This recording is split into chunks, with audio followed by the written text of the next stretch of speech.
শেখ হাসিনা সরকারের পতনের পর থেকেই ঢাকা ও দিল্লির শীতল সম্পর্কে বইছে উত্তপ্ত বাতাস। জুলাই বিপ্লব পরবর্তী বাংলাদেশে হিন্দু নির্যাতনের কাল্পনিক অভিযোগ আর ক্রিকেটার মোস্তাফিজুর রহমান ইস্যুকে কেন্দ্র করে ভারতের মাটিতে বাংলাদেশের বিরুদ্ধে যে উগ্রবাদ মাথাচাড়া দিয়ে উঠেছিল তা এবার পৌঁছালো চরম সীমায়। দিল্লি ও কলকাতার পর এবার বাণিজ্যিক নগরী মুম্বাইয়ে বাংলাদেশের সার্বভৌমত্বের প্রতীক জাতীয় পতাকাকে জনসম্মুখে ছিন্নভিন্ন করেছে উগ্র হিন্দুত্ববাদী গোষ্ঠী। এর মাধ্যমে দুই প্রতিবেশীর কূটনৈতিক দ্বন্দ্ব এখন রূপ নিয়েছে রাজপথের ন্যাক্কারজনক সহিংসতায়।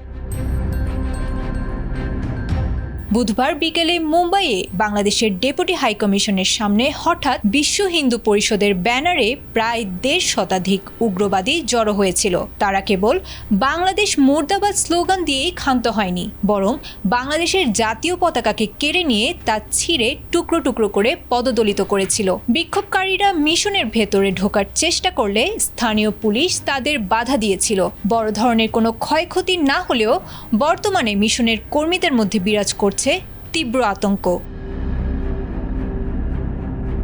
সাম্প্রতিক সময়ে দিল্লির হাই কমিশনারকে হত্যার হুমকি, আগরতলায় মিশনে হামলা এবং ভিসা সেন্টারে অগ্নিসংযোগের মধ্য দিয়ে ভারত জুড়ে তৈরি করা হয়েছিল বাংলাদেশ বিরোধী এক আগ্রাসী পরিবেশ। কূটনৈতিক বিশ্লেষকরা বলছেন, অন্তর্বর্তী সরকারের প্রধান উপদেষ্টা ডক্টর মোহাম্মদ ইউনূসের কুশপুত্তলিকা দাহ করার পর এবার সরাসরি পতাকায় হাত দিয়ে উগ্রবাদীরা চ্যালেঞ্জ ছুড়ে দিয়েছে বাংলাদেশের সার্বভৌমত্বকে। নিরাপত্তা পরিস্থিতির চরম অবনতি হওয়ায় বাংলাদেশের কলকাতা মিশন ভারতীয় নাগরিকদের জন্য পর্যটন ভিসা প্রদান সাময়িকভাবে স্থগিত করেছে। দিল্লি ও আগরতলা আগেই এই পথে হেঁটেছিল।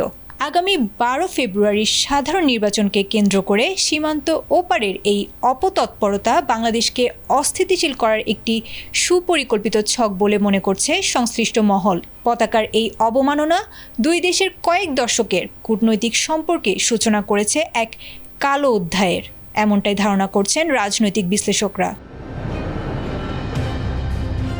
Desk report, ATN Bangla.